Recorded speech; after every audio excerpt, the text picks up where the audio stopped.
Ce show dédié pour la Refoua Shema, la guérison complète et rapide de Rachel Chaya Bat Odet Hodaya Bezrat Hashem. Donc on a vu la dernière fois qu'il y a une interdiction de la Torah de cuire de la viande avec du lait. Poulet avec lait, il n'y a pas d'interdiction, il y a peut-être juste une mesure de piété, mais la viande avec du lait, c'est interdit de la Torah. Faire attention, parce que ce sont des choses qui sont courantes. Par exemple, si quelqu'un prend une casserole dans laquelle cuit maintenant de la viande, et la pose sur le plan de travail, et là-bas il y a une goutte de lait, ou il y a un petit reste de gâteau au fromage, d'accord? Des choses qui peuvent arriver si on ne fait pas attention. Ah, mais bon, c'est pas grave, c'est pas grave. Oui, c'est pas grave. Peut-être même la casserole, il faudra la cachériser, d'accord? Alors, on cachérise la casserole, on ne se rend pas compte qu'on a fait interdit de la Torah, aussi grave que de manger du porc, parce qu'il y a eu cuisson. Le lait qu'il y avait sur le plan de travail, ou le morceau de gâteau de fromage, d'accord? Le goût rentre dans la casserole, et dans la casserole, il y a déjà du goût imbibé. Même si on va dire que ça ne rentre pas jusque dans le... Normalement, d'après la race, ça rentre même juste dans la viande, d'accord? Même quelqu'un dit, ok, bon, il ne faut pas exagérer, ça ne fait rien. Même la casserole, vu qu'elle est imbibée de goût de viande, il y a une cuisson qui a lieu là-bas et c'est interdit de la Torah. Faire attention à cela. Ce qui est extrêmement courant, en tout cas dans le monde orthodoxe, il y a beaucoup d'enfants Baruch Hashem, que les enfants, au bout d'un moment, on leur fait, la mère n'a plus beaucoup de lait à leur donner, donc ils le sèvrent au niveau de l'allaité et lui donnent du lait en poudre. Le lait en poudre, on va aller sur le plan de travail, d'accord? Maintenant, c'est une poudre qui est très volatile comme ça. Et à côté, maintenant, on va dire avant Shabbat ou le soir, n'importe quand, tu as une casserole avec de la viande en train de cuire.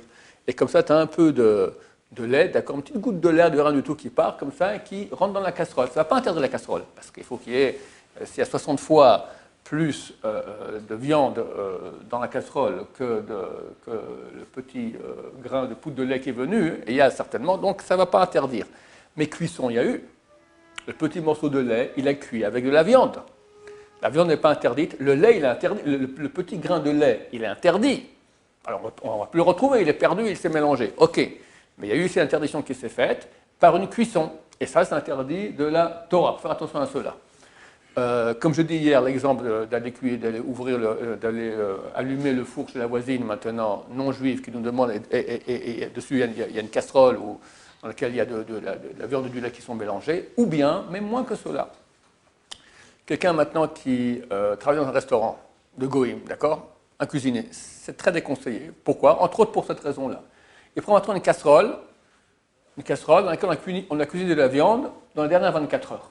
On avait dit que même la viande n'est pas cachère, mais si c'est une viande de vache, de chèvre ou de mouton, alors il y a interdiction de mélange de cuisson de lait, de viande et de lait.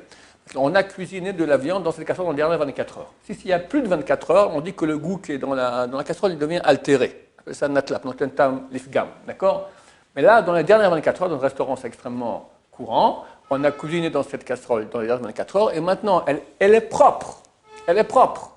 Maintenant, lui, il ne cuisine pas pour lui, ce n'est pas ses casseroles. Lui, il s'appelle Moshe Cohen, mais il travaille, donnez-moi le nom d'un bon restaurant français, Maxime, d'accord? Voilà, il travaille chez Maxime, et maintenant, il prend la casserole, d'accord, qui est propre, et il fait dedans, qu'est-ce que j'en sais, du lait, d'accord? Il cuit du lait là-bas, ou du fromage, ou quoi que ce soit. Il fait interdit de la Torah, interdit d'oraïta, de cuisson, de viande et de lait. Parce que la viande qui a été imbibée dans la casserole, il n'y a pas encore 24 heures qui sont passées, et elle est là. Il y a une notion dans la Gemara qui s'appelle tam keikar. Le goût, c'est comme la matière elle-même. Le goût de la viande qu'il y a dans la casserole, c'est comme la viande elle-même. Donc, il faut interdire de la Torah par cela, donc faire attention à cela. Baruch Adonai, l'olam, amen, va amen.